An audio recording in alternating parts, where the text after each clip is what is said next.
So that process is done, and I'm pretty happy with how it came out, but now I've noticed a different problem altogether. The radius of this fender is just slightly too tight for the tire that I'm using. Now, it will work as is, but the curvature of the fender isn't going to match the curvature of the tire perfectly, and that's just going to bother me. So I decided to re-radius the fender. Now, if the fender was too large, it would actually be an easier problem to solve. What I would do is take a cutting wheel and make incisions along the sidewall of the fender. I would compress it to the proper radius, and then I would weld up those incisions. Making a fender larger is a more difficult process, and then complicating matters in this particular case is that I've got a rib running along the center line of this fender. Now, I ordered up a ribbed fender just because I think it looks cool, but a byproduct of having a rib there is that it actually gives the fender quite a bit of strength. So if I try to take the fender and bend it in this direction, that rib is going to resist the motion. But I think I've come up with a pretty creative solution. My intention for mounting the seat was always going to be to remove a small portion of rib and weld in a flat insert where I can put a mounting bung. So what I'm going to do is remove that portion of rib where I'm going to mount the seat, and before welding in my insert, I'll take the sidewalls of the fender, I'll put them on the shrinker stretcher machine, and I'll stretch them out while I've got that hole in the fender. Once I get the fender at the proper radius, then I'll weld in the insert, and it should fit my tire perfectly.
So the bottom portion of the Sissybar is done, and for the top portion I want to go with a mid-rise kickback style Sissybar. And I actually have one here that's the perfect shape. So what I'm going to do is cut off the top of this and weld that to the bottom portion that I just made. Now, some of you are probably wondering, if I had a Sissybar on the shelf this whole time, why go through the trouble of making one from scratch? And there are a few reasons. For one, this Sissybar is set up for a flat style Fender, so I would need to chop out this mounting bar and then weld in some mounting points somewhere else. It's also got a mounting point here for a chain guard on the left-hand side. I'd have to cut that off. And then I actually need to modify these mounting points on the bottom to fit the frame. So really, if I'm going to go through that much trouble to modify this Sissybar, it makes sense to just build something that's tailor-made for this bike. Now, I think I could probably build something like this from scratch easily enough, but it's actually pretty important to me that I use this particular Sissybar on this build, because this Sissybar has a history behind it. Back in the early 2000s, a few years before I joined the Navy, I worked for a Harley-Davidson dealership, and one day I got it in my head that I wanted to build a hardtail Sportster-based chopper, actually pretty similar to this one here. I was in my early 20s. I had no idea how to build a motorcycle, but I figured I would just learn as I go. So I bought a brand new 2003 Sportster right off our showroom floor with the intention of putting everything into a hardtail aftermarket frame with some longer forks and some ape hangers and a Sissybar, and just kind of give the bike a little bit of soul.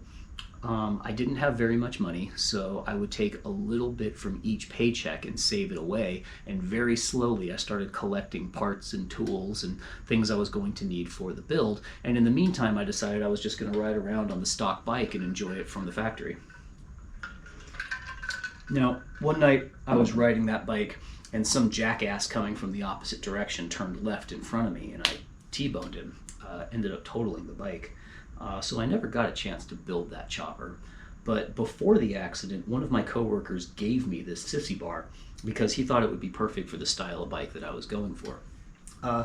He had been given this by a friend of his for a project that he was no longer working on, and he thought it would be good to pass it on to me. And he told me something that I'll never forget. He said in the motorcycle culture that he grew up in, it was commonplace for bikers to exchange parts back and forth all the time. And the understanding was that if somebody gave you a free part, you would either use it for your project or you would pass it on to someone else that could use it. You would never sell it, and you'd certainly never throw it away. So I never got a chance to put this on that build, but something told me to hold on to it. That was over 20 years ago, and this Sissybar has been in my part stash ever since. The Navy has moved me all over the country, probably 8 or 9 times at this point. And every time we pack up our household goods, this Sissybar has made it into a box with a bunch of my other motorcycle parts and just moved from one garage to the next. I can't really explain it, but I feel like this is the project I've been waiting for. Even though I'm not going to use the entire thing the way it came from the factory, I still think it's going to give the bike some personality, and that was the original intent behind the gift to begin with. So I'm glad I'm finally able to find it a home, and it feels like putting this on this particular build is going to make hauling it around the country for the past 20-something years totally worth it.